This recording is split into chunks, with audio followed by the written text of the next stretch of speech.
Hello दोस्तों, welcome to exam में। तो दोस्तों, हम लोग भारतीय राष्ट्रीय कांग्रेस के उग्रवादी चरण के बारे में पढ़ चुके थे। उससे आगे हम लोग उग्रवादी राष्ट्रवाद का युग 1905 से लेकर 1919 तक देखेंगे।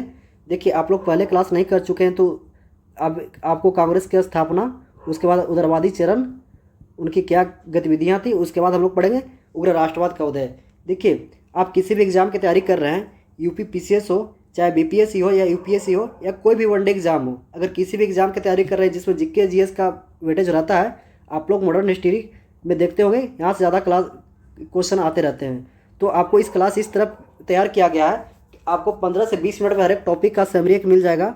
उसके बाद आपको पीडीएफ फ्री टेलीग्राम चैनल पर मिल जाएगा, पीडीएफ पढ़ लीजिए।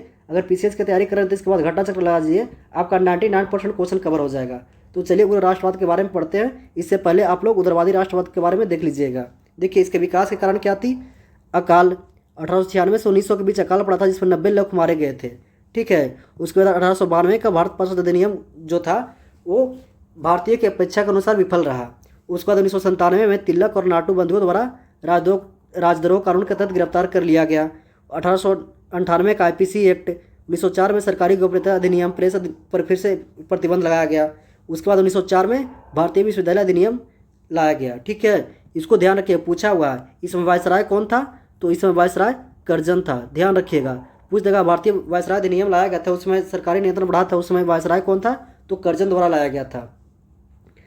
और इसका और प्रभाव क्या था, तो अंतर्राष्ट्रीय प्रभाव, जापान का उदय, यूरोपीय शक्तियों की हार और आरिस रूस और मिस्र तुर्की आंदोलन से प्रेरित था। इसको ध्यान रखिएगा। उसके बाद देखते हैं शिक्षा, जनता में जागरूकता बढ़ी, शिक्षित बेरोजगारी, असंतोष वृद्धि हुआ।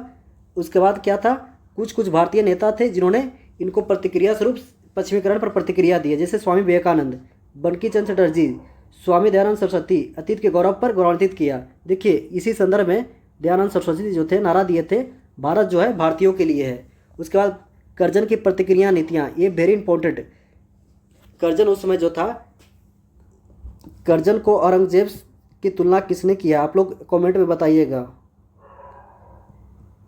किस भारतीय राजनीतिक नेता ने बोला है कि जो कर्जन जो है औरंगजेब के समान है, इसको आप लोग कमेंट में ज़रूर बताइएगा। पूछा हुआ है, PYQ है क्वेश्चन। देखिए, इसका नीतियाँ था भारतीयों को अपमानजनक बयान देना, राजनीतिक अधिकार पर अंकुश लगाना और बंगाल विभाजन के कारण आंदोलन तीव्र हो गया। ठीक है। उदारवादी असंतोष का कारण था प्रार्थना, याचिका और विरोध, पहले हम लोग पढ़ चुके हैं। उदारवादियों का राजनीतिक भिक्षावृत्ति था, ये भी देख चुके हैं। अब देखते हैं प्रमुख नेता, वेरी इंपॉर्टेंट, प्रमुख नेता और इनके बारे में विचारिए, वेरी इंपॉर्टेंट, ये आप लोग देखिए। बाकी तो आप लोग पहले पढ़ चुके हैं। प्रमुख नेता थे, बंगाल में कौन थे, राजनारायण बोस, अश्विनी कुमार दत्ता, अरविंद घोष, बिपिन चंद्रपाल। महाराष्ट्र में थे विष्णु शास्त्री, चिपळूणकर, बाल गंगाधर तिलक और लाला लाजपत राय। इनको ध्यान रखिएगा। इनका विचारधारा क्या था, विदेशी शासन को प्रति घृणा, स्वराज की प्राप्ति करना और प्रत्यक्ष राजनीतिक कार्रवाई करना। अभी तक जो ये थे, याचना और प्रतिरोध के माध्यम से प्रत्यक्ष राजनीति कर रहे थे, लेकिन इनका था प्रत्यक्ष राजनीतिक को लेकर के ब्रिटिश के सामने आंदोलन करना। ठीक है। सच्चे राष्ट्रवाद के लिए व्यक्ति के बलिदान आवश्यक। इन्होंने बल दिया कि जब आप राष्ट्रवाद, सच्चे राष्ट्रवाद की तभी कल्पना कर सकते हैं जब अपने देश के लिए जान देने के लिए तैयार हों। इसको ध्यान रखिएगा। उसके बाद देखते हैं नेतृत्व एवं जन आंदोलन। तिलक, विपिन चंद्रपाल, अरविंद घोष ने आंदोलन को मार्गदर्शन किया। स्वदेशी आंदोलन, जो कि उस दौरान अगर सबसे बड़ी अगर उग्रवादियों की सफलता थी तो स्वदेशी आंदोलन के दौरान देखा गया। ठीक है। उसके बाद स्वदेशी और बहिष्कार आंदोलन 1905 से 1911, इसको ध्यान रखिएगा। चलिए अब देखते हैं हम लोग बंगाल विभाजन। देखिए, बंगाल विभाजन 1905 में हुआ था। इसकी घोषणा कब की गई थी, दिसंबर 1903 में। वेरी इंपॉर्टेंट, ये डेट पूछ लेता है। बंगाल विभाजन की घोषणा कब की गई थी, तो दिसंबर 1903 में। और लागू कब हुआ था, ये लागू हुआ था 16 अक्टूबर 1905 को। वेरी इंपॉर्टेंट, ये लागू होने का डेट पूछा हुआ है। घोषणा हुआ था 2003 में, लेकिन लागू हुआ 16 अक्टूबर 1905 को। ठीक है। वास्तविक उद्देश्य क्या था इसका, देखिए, इसका जो आधिकारिक कारण था बेहतर प्रशासन के लिए। लेकिन देखिए, आपको ये आपको भारत का पूर्वी क्षेत्र है। एक मिनट में सही से बना दे रहा हूँ मैं।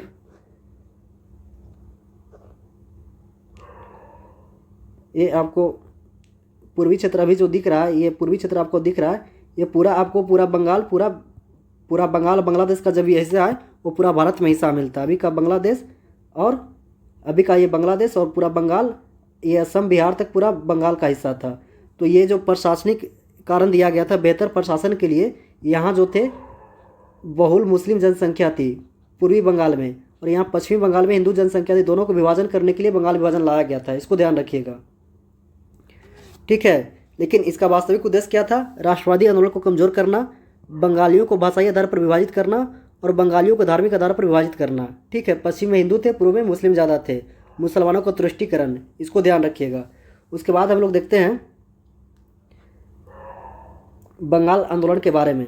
उदारवादियों का अधीन विभाजन 1903 से 1905। देखिए, नेता थे सुरेंद्रनाथ बनर्जी, के मित्रा, पृथ्वी राय, विद्यार्थी याचिका, सैनिक बैठ के ज्ञापन, सब क्या उदारवादी के बारे में चर्चा हो रही है। जुलाई 1905 में सरकार ने जनता के विरोध के नजरअंदाज किया और बहिष्कार प्रस्ताव पारित किया।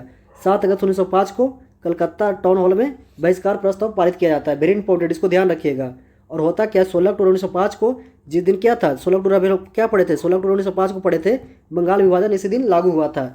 तो उसी दिन पूरा बंगाल में शोक दिवस मनाया गया, ठीक है। शोक दिवस मनाने के साथ साथ क्या किया गया, वंदे मातरम गाया गया और सामूहिक उपवास रखा गया और हिंदू मुस्लिम एकता के लिए रक्षाबंधन किया गया, वेरी इंपॉर्टेंट। ये पूछ देगा,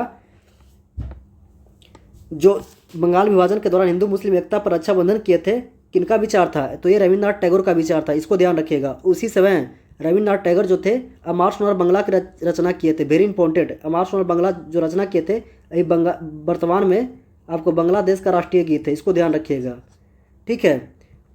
इसका अलग अलग क्षेत्र में नेता देख लेते हैं, ये भी पूछा हुआ है, क्वेश्चन है। तो अलग अलग क्षेत्र में नेता देख लेते हैं। पूना में थे बाल गंगाधर तिलक और पंजाब में लाला लाजपत राय और अजीत सिंह। दिल्ली में थे सैयद हैदर राजा, वेरी इंपॉर्टेंट, ये PYQ में कम से कम 7-8 बार पूछा हुआ है। मद्रास में चित्तरमन पिल्लई, इसको ध्यान रखिएगा। अब देखते हैं कांग्रेस और स्वदेशी। देखिए, 1905 में बनारस में कांग्रेस का अधिवेशन हुआ था, जिसके अध्यक्षता कौन किए थे? गोपाल कृष्ण गोखले किए थे, इसको ध्यान रखिएगा। गोपाल कृष्ण गोखले, और बंगाल विभाजन की निंदा किया था, वेरी इंपॉर्टेंट। तो सबसे पहली बात तो बंगाल में कांग्रेस का अधिवेशन कौन किए थे?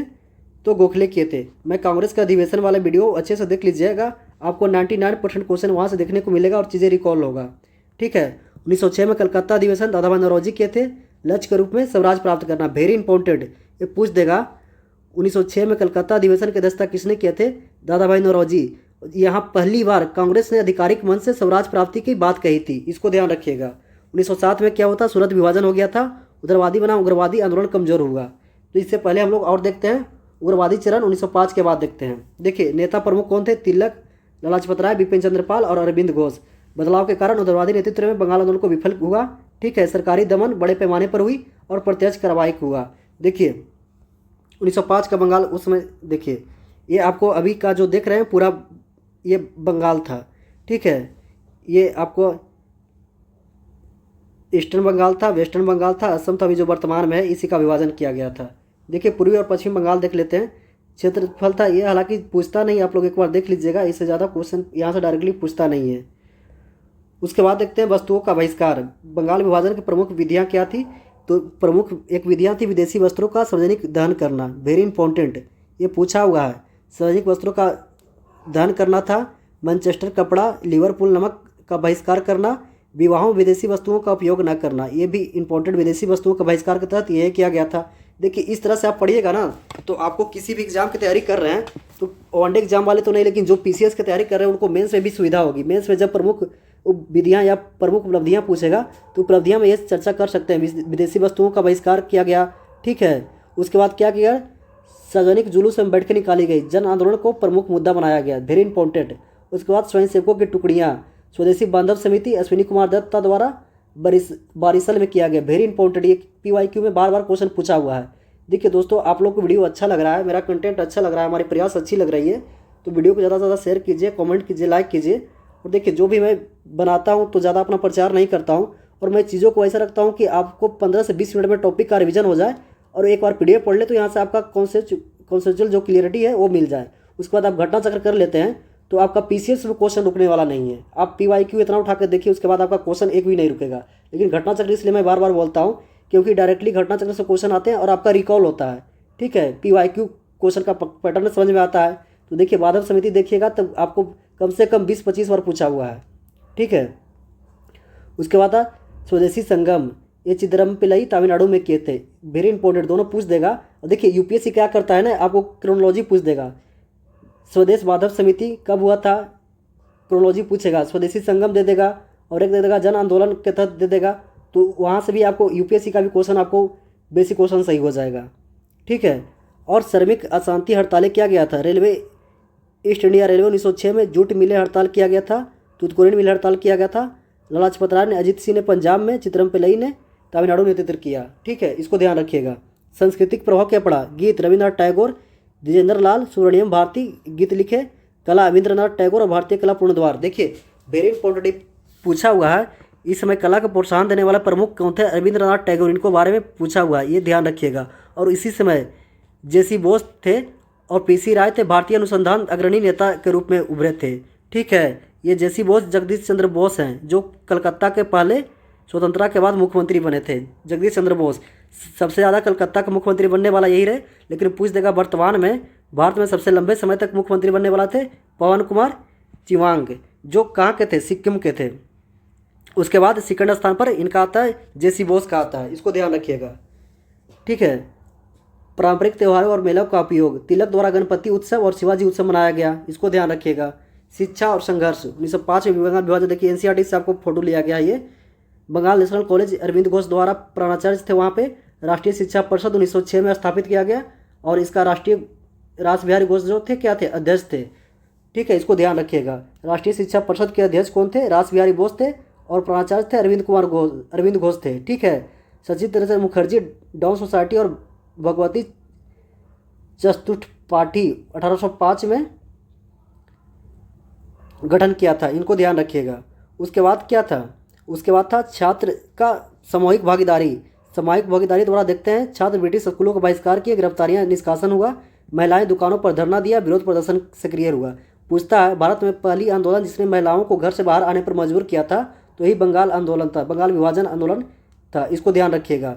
मुसलमान विभाजित प्रतिक्रिया, ठीक है, कुछ मुसलमान समर्थन किया, जबकि ढाका का नेतृत्व सैयदमुल्लाह के नेतृत्व में ब्रिटिश का पक्ष लिया। कुल मिलाकर बंगाल छोड़कर शहरी शिक्षित वर्ग तक सीमित था। पूछता है, ये देखिए स्टेटमेंट ध्यान रखिएगा, कुल मिलाकर बंगाल को छोड़कर शहरी शिक्षित वर्ग तक सीमित था, ठीक है। इन रणनीतिक तरीके में पूरी श्रृंखला निर्धारित की जाने के बाद असहयोग आंदोलन में उपयोग आई। मतलब इसका जो आगे कार्य था, जो इन्होंने बीज रोपा, वो आपको बीज रोपण का काम किया किसके लिए, असहयोग आंदोलन के लिए किया, इसको ध्यान रखिएगा। उसके बाद देखते हैं आंदोलन का पतन के कारण क्या था। आंदोलन का पतन 1908 आते आते ये बंगाल विभाजन आंदोलन पूरी तरह पतन की ओर अग्रसर हो जाता है। तो कठोर सरकारी दमन, ठीक है, संगठित नेतृत्व का अभाव। उसके बाद सूरत विभाजन 1907 में कांग्रेस के गरम दल और नरम दल के बीच सूरत विभाजन हो जाता है, तो इसको ध्यान रखिएगा। सीमित जन समर्थन, निरंतर असहयोग न होना। उसके बाद बंगाल विभाजन रद्द होता है 1911 में, वेरी इंपॉर्टेंट। बिहार और बंगाल को अलग कर दिया गया और असम को स्वतंत्र कर दिया गया। दिल्ली में को राजधानी बना गया। कब, दिल्ली दरबार 1911 में गठित हुआ था, दिसंबर 1911 में। लेकिन दिल्ली राजधानी कब बनी, 1912 में बनी, ठीक है। इसी समय बिहार और उड़ीसा राज्य को अलग करके नया प्रांत गठन किया गया और जो विभाजन था उसको अलग रद्द कर दिया गया। अब देखते हैं जन आंदोलन का महत्व। तो जन आंदोलन का महत्व देखते हैं। देखिए, पहला जन आंदोलन था ब्रिटिश शासन के विरुद्ध, पहला अखिल भारतीय अभियान था। गांधीवादी तरीके बहिष्कार, असहयोग आंदोलन, निष्क्रिय प्रतिरोध पहली बार प्रयोग में किया गया था। इसको ध्यान रखिएगा, गांधीवादी तरीके बहिष्कार, असहयोग, निष्क्रिय प्रतिरोध, ये गांधी जी के आने से पहले हो रही है, इसको ध्यान रखिएगा। उसके बाद 1907 में होता है सूरत विभाजन, वेरी इंपॉर्टेंट। सूरत विभाजन कहाँ होता है, तो 1907 में सूरत में होती है।